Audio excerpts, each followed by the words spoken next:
Bem, vamos à nossa primeira conversa da noite de hoje com o secretário de Estado de Segurança Pública, delegado Alami Machado.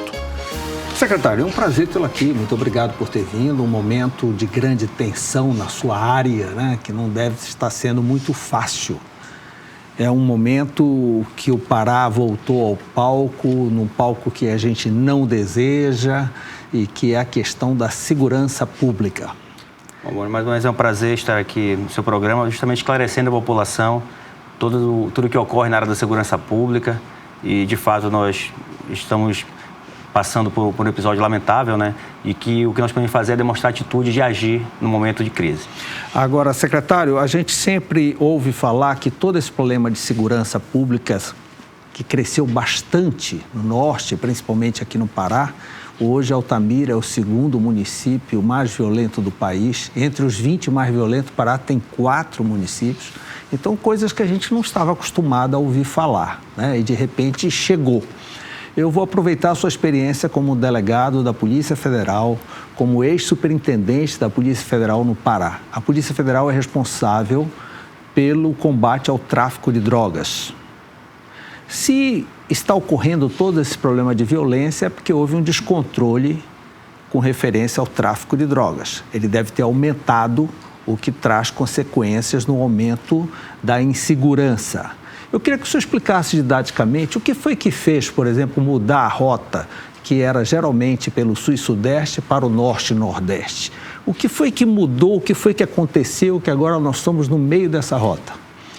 Bom, o Brasil, e principalmente a região norte, ela faz fronteira com os 3 principais e quase únicos produtores, exemplo, de cocaína no mundo: Peru, Bolívia e Colômbia.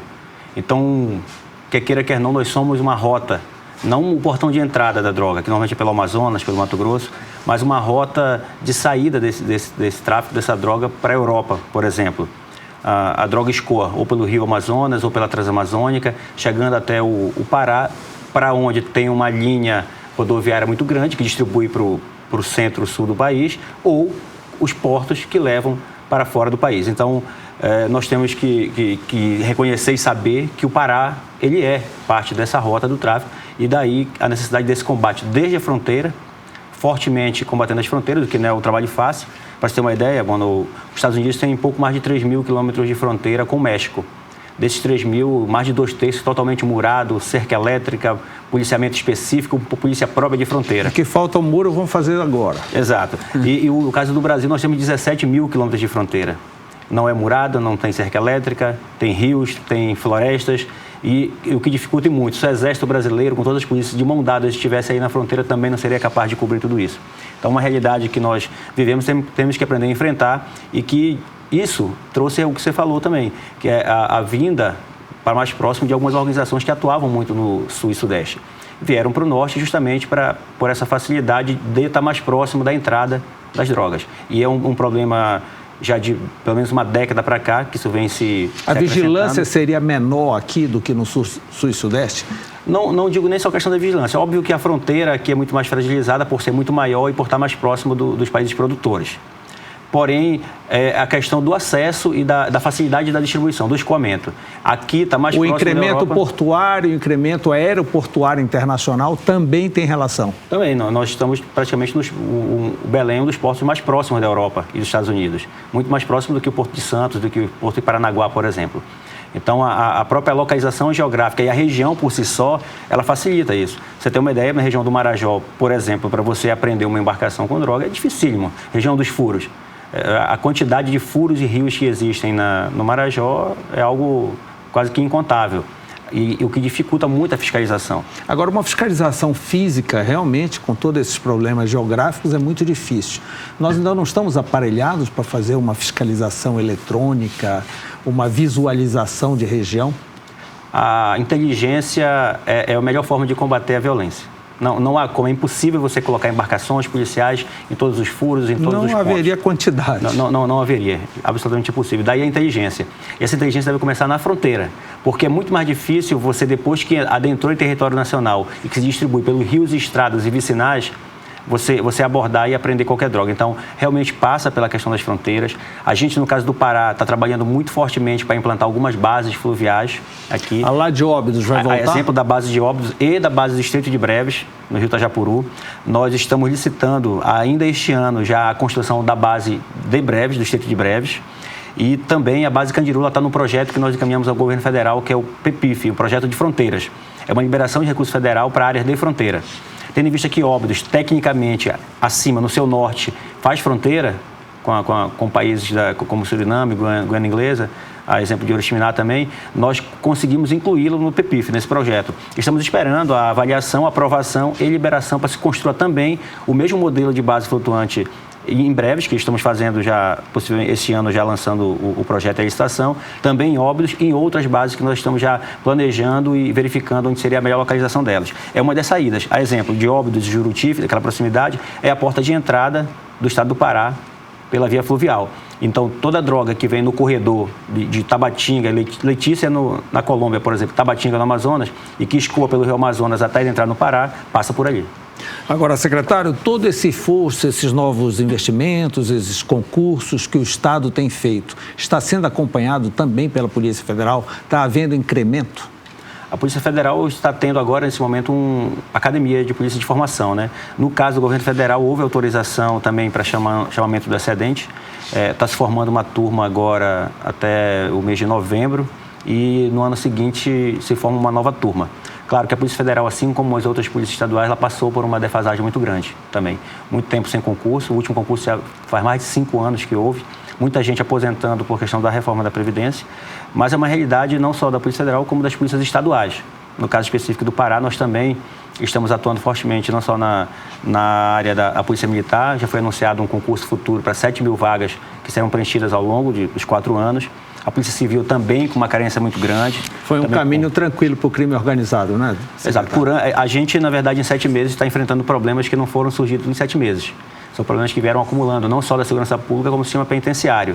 Então, chegou o momento de pagar a conta.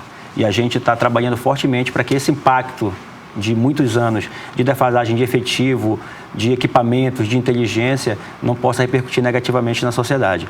E daí a ideia da gente, não só com efetivo, mas também com equipamentos e com inteligência, poder combater.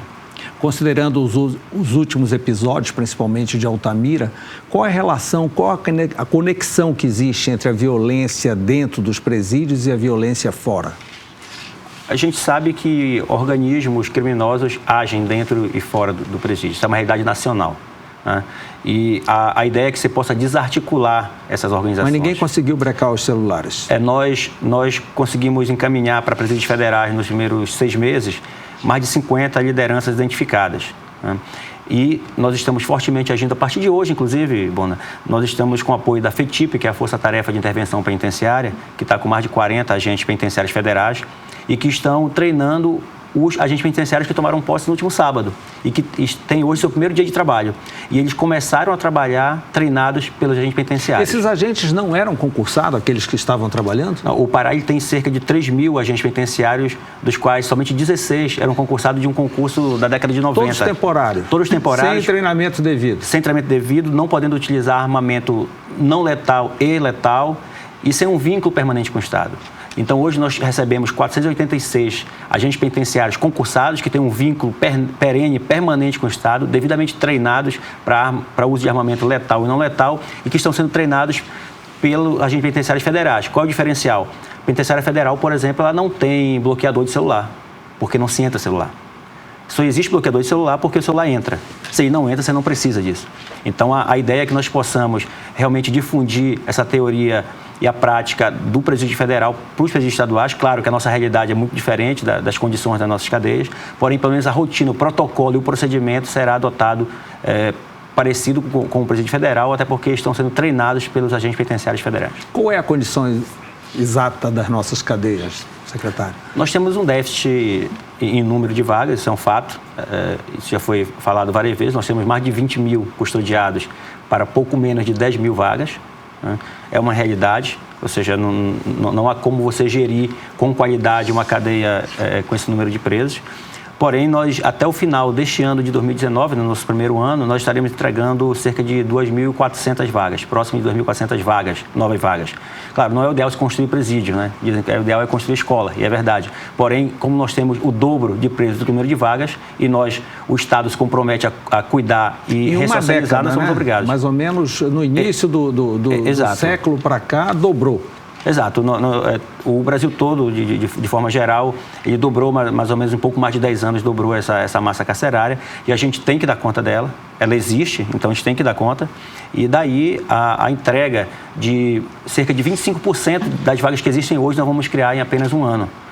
Nós não vamos resolver toda essa demanda em um ano, mas nós vamos minorar em muito as condições, não só da quantidade de presos em cada carceragem, mas uma menor quantidade de presos em cada carceragem, ela possibilita o melhor gerenciamento do sistema penal.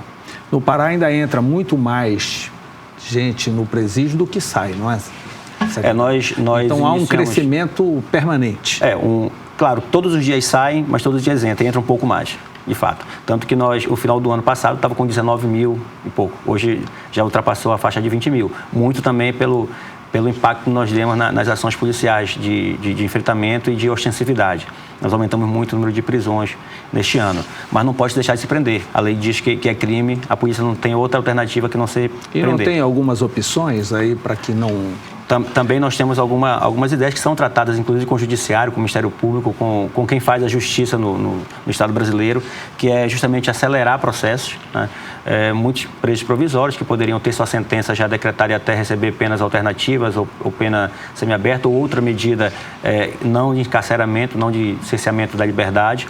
Então, uma dessas medidas estão sendo discutidas, inclusive, que são as videoconferências, audiências por videoconferência, que agilizam as audiências. Os processos. Isso, e também demandam menos riscos de transporte e custo. Transporte de preso para uma audiência de Americana até Belém, tem custo de diária, de combustível, de tempo de policial e a exposição do preso nas ruas sujeito a um arrebatamento de preso.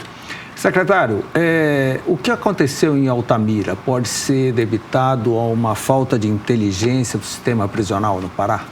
Nós não atribuímos isso a uma falta de inteligência.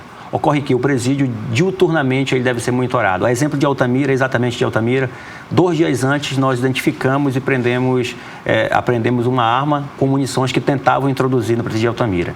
E isso vinha sendo feito diuturnamente, regularmente, tanto que nesse episódio lamentável de Altamira não se utilizou arma de fogo. Ou seja, porque eles não tinham arma de fogo, porque não se deixou entrar. Daí o monitoramento e a inteligência, a integração da inteligência ser constante. É óbvio que dentro do sistema carcerário, nas condições que nós temos no sistema carcerário e a quantidade de presos, qualquer situação ela merece uma atenção especial.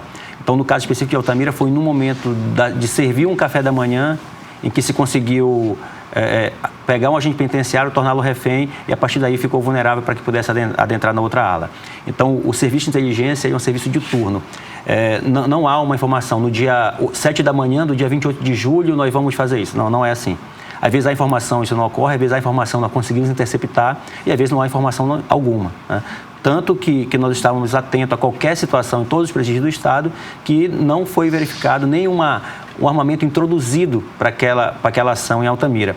Foram as armas estoques, armas improvisadas que eles fizeram na cadeia com restos de materiais e não havia arma de fogo e nenhuma arma produzida industrialmente. E com essas transferências que aconteceram, inclusive lideranças para presídios de segurança máxima federal, o senhor acredita que volta ao equilíbrio? Se comparado o ano de 2019 com todos os outros anos anteriores, nós temos, em número de episódios de fuga e em número de foragidos, nós somos campeões de fuga, né? Nós temos uma queda... Segundo os dados do IPEA. Não, nada de modo geral. Senhor, mas de modo geral. 2017. No estado do Pará. Na verdade, se pegar o número de 2019, nós tivemos alguns episódios de fuga e alguns foragidos, mas nós estamos num número muito menor que os anos anteriores. Muito em razão disso, Mona, que eu estou falando. A gente quase que diariamente encontra tentativas de túneis, de cavatúneis. Impedimos a entrada, nós endurecemos algumas portarias que regulamentavam e possibilitavam a entrada não só de comida, como de equipamentos até. Nós já encontramos em presídios churrasqueiras, freezers, televisores, várias coisas que jamais poderiam estar no presídio. E nós endurecemos, reduzimos o número de visitas e agora, com o DEPEN treinando os policiais, implantando algumas rotinas dos presídios federais, nós temos a certeza que irá melhorar muito, porque as medidas também serão adotadas. Essa equipe nacional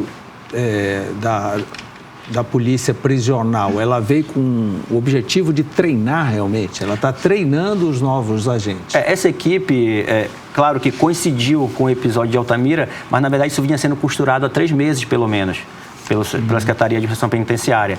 Por quê? Nós calculamos o período em que essa turma iria se formar, esses novos agentes penitenciários iam se formar, e alguém que pudesse treinar da forma correta, como deveria ser o procedimento. É um braço da Força Nacional?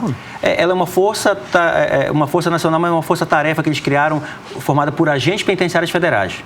Eles pegam agentes penitenciários federais de vários presídios federais e montam esse grupo que dão suporte a várias situações. Estavam, por exemplo, alguns deles estavam no Amazonas, do episódio recente. Então, são agentes penitenciários federais, concursados, do DEPEN, que reúnem um grupo, cerca de 60 a 80, eles são no total, para que possam vir dar suporte aos estados que necessitam ou de um reforço emergencial ou de um treinamento específico da rotina de um presídio federal. De todo esse episódio, qual foi a conclusão que vocês chegaram que não deveria ter acontecido? O que foi que falhou? Na verdade, isso é apurado, porque independente de não haver indício específico da atuação, da má atuação de qualquer servidor, a gente tem que apurar para, se necessário, rever rotinas. Né? O que ocorre? O que nós sabemos já é que existem grupos dentro do sistema penitenciário. Esses grupos, via de regra, são separados justamente para evitar o confronto entre eles. Né? E o cuidado que tem que se ter é a comunicação entre eles. Tanto que já foi noticiado também dentro da região metropolitana de Belém, para poder trazer os 46 presos de Altamira, que nós fizemos essa remoção das principais lideranças de um grupo que coordena basicamente a região de Altamira, que era majoritário lá, e que vem para cá ser minoritário, para não haver essa possibilidade de até um revide, nós isolamos totalmente, até em casas penais distintas, todos esses grupos para que minore e impossibilite esse tipo de reação. E como explicar as mortes dentro do caminhão cela, se eram da mesma facção dentro da mesma cela? Exato. Uma coisa que tem que se frisar é que justamente algumas pessoas perguntam, por que algemaram, que não algemaram? Há de se frisar o seguinte, eles estavam, alguns até há anos, outros há meses, convivendo na mesma cela, inclusive. Eram do mesmo grupo, inclusive alguns participaram da ação juntos.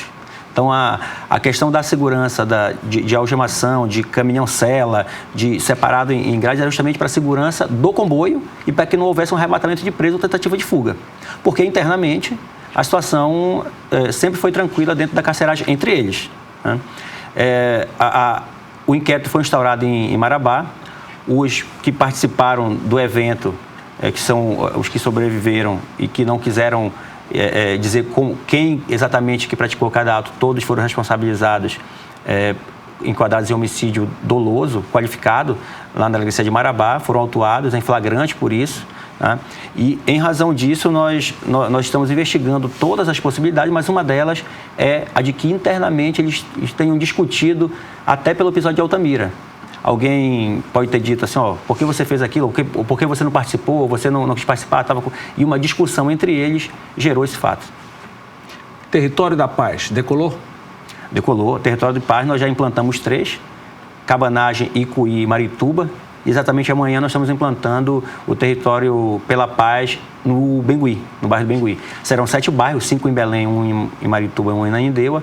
Nós já implantamos em Ananindeua e em Marituba. São aqueles que nos índices tinham o maior índice de criminalidade. Né? Esses bairros, eles foram escolhidos justamente por isso. No início da nossa gestão, ainda no mês de dezembro de 2018, nós pegamos os dados da região metropolitana de Belém, que era onde nós teríamos perna para poder fazer de imediato, e nós poderíamos avaliar mais de perto qualquer falha que pudesse ter para que pudéssemos ajustar.